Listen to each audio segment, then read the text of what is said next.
This is problem 597, it's on page 232. A heat pump is to be used for heating a house in winter. The house is to be maintained at 21 degrees Celsius at all times.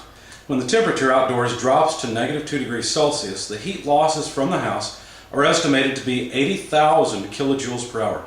Determine the minimum power required to run this heat pump if the heat is extracted from A, the outdoor air at -2 degrees Celsius, and B, the well water at 12 degrees Celsius. You may wonder why it would make much of a difference. And I don't think it'll make a huge difference, but it'll make some difference. So let's find out. Here's our heat pump. It's supposed to be putting heat into the home. It's at 21 degrees Celsius. So heat's flowing into that home at whatever rate we need, due to the work we're putting into the heat pump. Now the heat pump is going to draw thermal energy from either A, the outside air, which by the way, they gave it in the problem statement, here it is, it's -2 degrees Celsius, or B, from the well water, which is at 12 degrees Celsius. Now, of course, you know that thermal energy does not naturally flow from a region that's cooler to a region that's warmer. You can't do that. It won't do it on its own. But you can increase the quality of thermal energy by using work to do it. And that's what this heat pump is going to do. Now, the farther the difference is between the temperatures of the low temperature reservoir and the high temperature reservoir, the farther the difference is between those two, the harder it's going to be for this heat pump to do its job. Now, the best we could ever hope to do with the heat pump is to have a coefficient of performance that is for a reversible heat pump. And so that equation is 1 over 1 minus TL over TH. That's our equation. But this is also Q dot H over W dot. In other words, this is the ratio of the amount of desired effect per required input. So this is going to give us the minimum work if we use the reversible coefficient of performance. So basically, the minimum work requirement will be Q dot H multiplied by 1 over 1 minus TL by TH. And I'm sorry, I messed that up. Let me try one more time. If we actually solve for the work,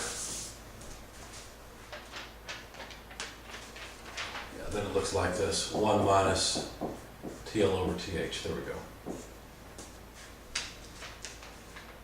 Okay. Now, the heat loss rate from the home was given as 80,000 kilojoules per hour, but that comes out to a loss rate of 22.2 kilowatts. Basically what this means is that Q dot H better be 22.2 kilowatts if we want to maintain the house at 21 degrees Celsius. That's what it really means. So for part A, if the low temperature reservoir is at -2 degrees Celsius, then what's the minimum work? Well, we should just be able to plug in the numbers and find out. There's one problem, and that is that this ratio of temperatures has to be in absolute units. You cannot use degrees Celsius, you can't use Fahrenheit, you can't use any other relative temperature ratio. You have to use absolute units. So either Kelvin or Rankine would work here. Since we're in metric, of course, we're going to use Kelvin. If we were in English or units, we would use Rankine. You don't switch units from standard to metric or metric to standard. You just stay in whatever units you're given. So let's see, this won't work because we can't just plug in -2 here. That's not what we need. We need the temperature in absolute units. So this is actually 271 Kelvin. All I did is add 273 to -2. So the minimum power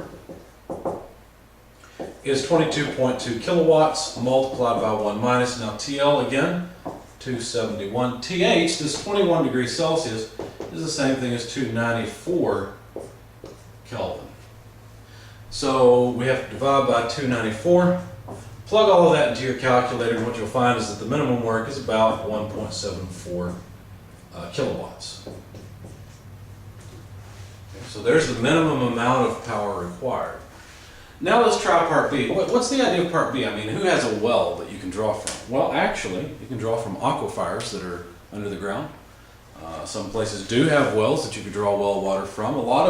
In fact, the scenario here that's being suggested is a geothermal heat pump that runs on well water. So there are plenty of chances where you could dig down, drill a hole, make a water well, pump water out of the ground, extract its thermal energy, and then re-inject that water into the ground. So basically that water is heated back up and comes back up into the home. Now, of course, you'd want those two separated to some extent so you're not just cycling cold water back into the intake. But anyway, the nice thing about this is even if it's negative 2 degrees Celsius outside, the well water could easily be at 12 Celsius because the temperature under the ground remains more consistent throughout the year. Even when it's freezing cold wintertime up on the surface, the freeze line only goes down so far, and as you move down into the earth, the temperature variations smooth out and become more of an average year-round temperature. So let's see how much benefit it would be, because this is easy, right? You just buy a outdoor heat pump, you set it outside, away you go. You've got heat for your home. But this requires a little more effort. If you want to put in a geothermal system using well water to heat your home, well, you're going to have to drill a well, and that costs money. So is it really worth it? How much does it save? Your upfront cost is going to be higher, but your operating cost would be less, and that would be reflected in the amount of power drawn. So let's find out. Well, if the low temperature reservoir is at 12 degrees Celsius, once again we have to convert that to absolute units, that's actually 285 Kelvin. Then the minimum power would be 22.2 kilowatts multiplied by 1 minus 285 over 294. Now you plug this into your calculator and what you'll find is this is about 0.68 kilowatts. Now that's a drastic difference. The amount of power drawn has been cut by more than half. There's only what, 30 or 40%, something like that, of the original. So that's a big savings. You're going to cut your electric bill in half basically by drilling the well. Now that's the reason I said early on that this may or may not be that drastic of a difference is because no heat pump actually does this good. There's no reversible heat pump. So your actual savings are going to vary from this. But is it really worth it? Well, if you're in the Louisville area where we're at, you may have heard of a place called the Galt House. It's worth looking up the Galt House. There was an original building built that was a hotel essentially. It was the Galt House. I don't know if it was the east or the west. I think it's the east, but I don't remember. Anyway, it was built conventional heating and cooling system. You know, there's so much cost per month for running that system.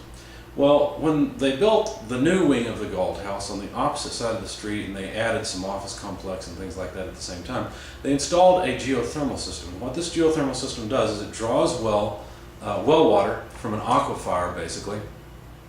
Don't remember how far down. I think it's 600 feet down in the ground from the case study I read. And I'll try to post the case study beneath this video.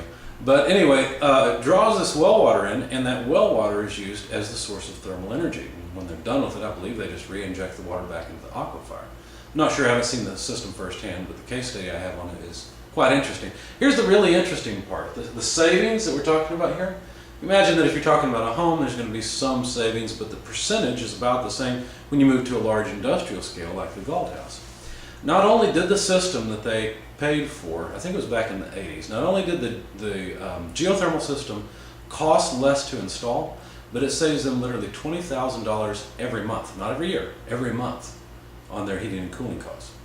So the initial upfront cost of their commercial system was less, and the operating cost is less. So there are probably problems with it because when you pull water out of the ground, it's going to have a lot of junk in it. It's going to have a lot of total dissolved solids and other things you have to deal with. It's going to lead to equipment failure and a lot of maintenance headache. But the cost, the savings, likely make up for it quite handily.